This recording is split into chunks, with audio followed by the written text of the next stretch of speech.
Kuwait তেলের খনি, লক্ষ লক্ষ টাকা,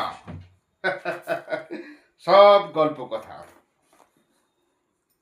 বাবার কোল্ড স্টোরেজ, ঘর বাড়ি সব ঠকে গেছে।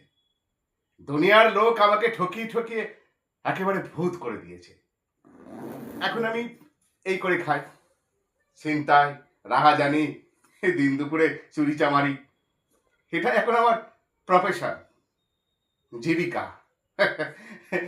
জানো, কেউ আমাকে বুঝতেই পারে না, ভাবে সালা সেই আগের রাধাকৃষ্ণ প্রভাতটা, আর আমি সালা সেই আগের প্রভাতটাকে সামনে রেখে চেনা চেনা সদ্য চেনা লোকের বাড়িতে ঢুকে এই করি, এই যে এখন যা করছি।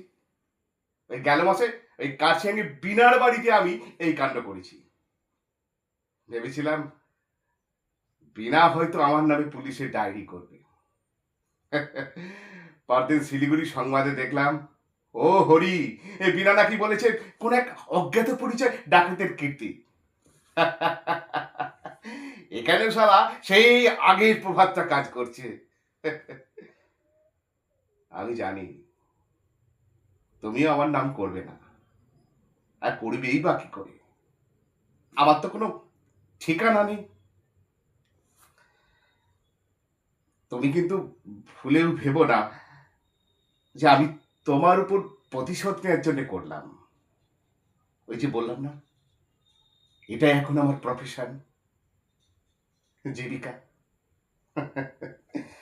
সব মিলিয়ে বাণিজ্য যা হলো, মাসখানেক চলবে, তারপর আবার অন্য কোথাও অন্যখানে যতদিন না ধরা পড়ি। চল।